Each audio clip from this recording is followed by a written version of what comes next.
Bueno, estamos de regreso y habíamos anticipado, vamos a ir con la columna de nuestro director Daniel Fernández, que es quien nos regala todas las mañanas la canción del director. Exacto. Dani, bienvenido, buen día. Buen día, Dani. ¿Qué tal? Muy buen día a todos, a toda nuestra audiencia, a ti, Gaby, por supuesto, como siempre. ¿Quién es el señor que tenés al lado? Ah, aparece a veces, está. Ah, mirá vos. Ahí está, ahí está. Se dignó. Últimamente no lo veo, por eso quedo solo muchas veces. Estaba ahí. en fuga. Ah, claro, como pollito en fuga. Usted. Claro. No, claro. ¿Por qué este título, Dani, de apetito por el éxito de los Guns N' Roses? Bueno, hoy vamos a hablar del disco debut de los Guns N' Roses, que fue en el año 87, Appetite for Destruction, que fue justamente el apetito por la destrucción. Un título para un disco que marcó una época, fue un cambio contundente en el año 87. ¿Y por qué apetito por la destrucción? Porque la verdad que marcaba y dejaba en claro lo que era la banda, ¿no? Era una banda que realmente sus integrantes no tenían pose de rockstar, ni lo de que sexo y droga en rock and roll era una frase. Eran gente que vivían marginalmente, que vivían de esa forma y realmente tenían un apetito por la destrucción. En sus propias vidas eran así, mucho alcohol, mucha sobredosis, descontrol. Y todo eso ellos lo llevaban reflejado en su música. En el año 85 la banda se forma con Izzy Stradlin y Axl Rose. Pero en ese momento solamente, acá hay un punto aparte para Izzy Stradlin. Izzy no está hoy en la banda, pero ese fue el compositor, el que componía las canciones y un alma mater de los Guns. No se lo conoce muy poco, pero la mayoría de los éxitos, la composición lo realizó él. Y con Axe formaron primero una banda de rock que se llamaron en su momento Hollywood Rose. Después, en el año, conocen a Ian Guns, que es otra banda muy conocida en Los Ángeles. Se fusionan y entre esos dos nombres forman Guns N' Roses. Ajá. Años después, 2 años después, obviamente las peleas entre ellos se separan las bandas y Ian Guns vuelve a su formato original y una banda que tuvo su relativo éxito en Estados Unidos. Y los Guns finalmente se terminan formando con Slash, que se suma, un tremendo guitarrista que más que todo él en la composición tenía que ver con los riffs. Era una ametralladora de tirar riff, Slash. Sí, claro. Duff McKagan, que es un tremendo bajista que le ponía mucha la melodía en sus bajos. Y Steven Adler, que fue el baterista, que no duró mucho porque, se imaginan si ellos tenían fama de alcohólicos, drogadictos, el baterista fue echado porque superaba todo el nivel de ellos. Así que se imagina el baterista que justamente lo estamos viendo en este videoclip de Sweet Child of Mine. Pero ellos cuando comenzaron debieron juntar en ese momento $200.000 para poder grabar su primer disco.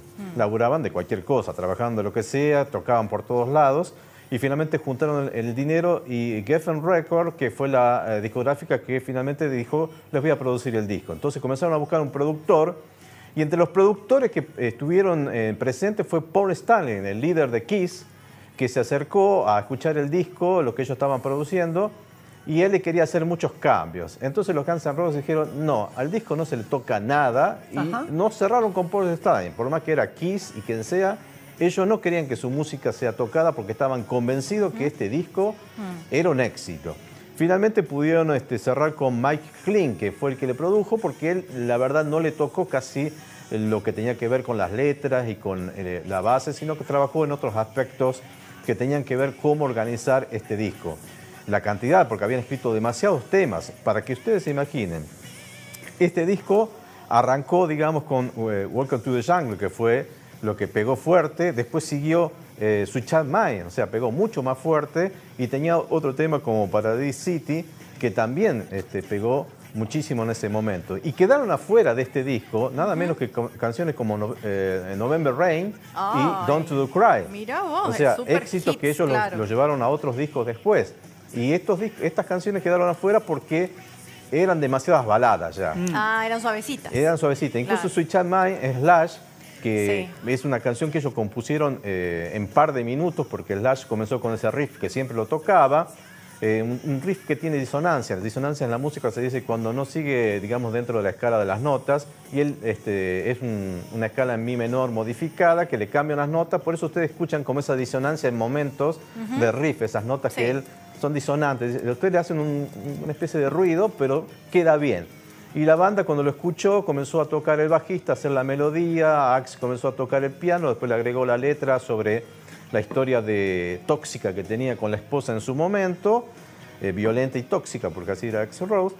Entonces fueron agregando cada uno de sus componentes y salió Sweet Child Mine, que a Slash no le gustaba, le parecía demasiado, demasiado como...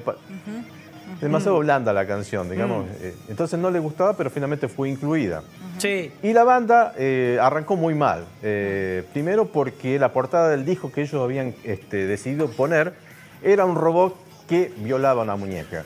Y ya desde ahí la radio ni la televisión querían saber nada con esta banda. Tuvieron que cambiar la tapa por la que quedó finalmente, que es una cruz con las calaveras de ellos. Y el primer año ellos, cuando lo lanzaron, lograron vender 200.000 copias. Y al año llevaban vendidas 500.000 copias, por lo tanto la compañía discográfica era un fracaso.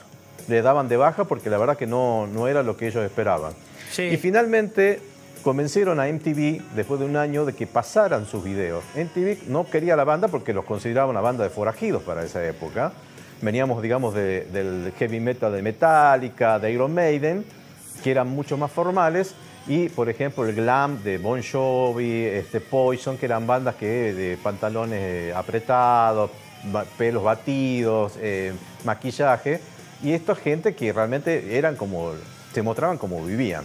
Entonces nadie los quería. Finalmente MTV los pasa en madrugada a los videoclips de ellos, Welcome to the Jungle, Sweet Child Mine y Paradise City, y fue un boom. Claro, la Fue un gente que boom. veía La comenzó a gente lo pedirlos. veía Claro. y los comenzó a seguir. Yo me acuerdo que tenía 18 años en esa época, los vi en MTV y quería el disco, compré el disco y la verdad que escuchar todo el disco completo Sí. en ese momento fue un bombazo. La verdad te vuela la cabeza para esa época, para ese momento que veníamos de otro tipo de música. Ellos fusionaron muchas cosas que a todo el mundo le gustaba, desde el rock, el metal, el punk. Ellos fusionaron todo, incluso son admiradores de los Beatles. Slash admira a los Rolling Stones, dice que la única canción, él escucharía todo el día a los Rolling Stones.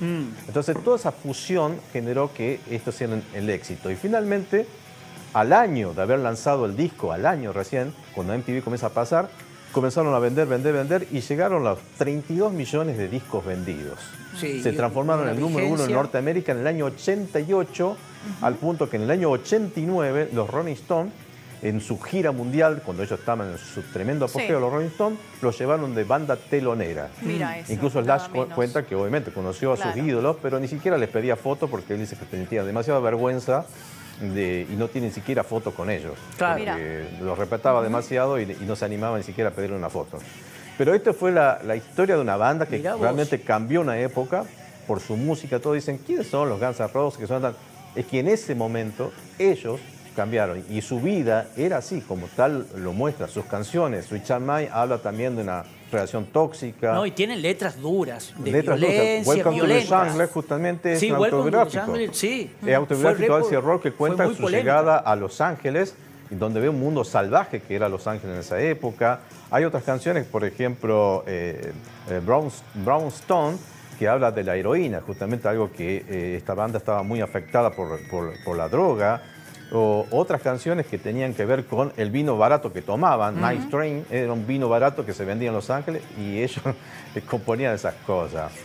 Así que esta es la historia, digamos, de por qué se logra este tremendo éxito de lo que fueron los Guns N' Roses, y aún hoy se mantiene, a pesar de las diferencias Totalmente. que tuvieron durante Tremendo. muchos años, se pelearon, Sí. y por dinero, obviamente, Sí, y sí. finalmente se han arreglado, aunque la banda no está, su alma mater, quien inspiró y compuso muchos de sus temas, que es Easy Struggling, que no quiso nunca más volver a la banda, obviamente, porque Claro. eran demasiado salvajes. Aunque hoy ya están todos limpios, ¿no? Ya hace años que no toman nada, porque si toman algo, se mueren. Así de simple. Bueno, Bueno, Bien. gracias Dani de los Guns, hablando nada más y nada menos. La semana que viene ya retomamos el miércoles las columnas con Dani. Nosotros nos vamos despidiendo rapidísimo porque ya están José y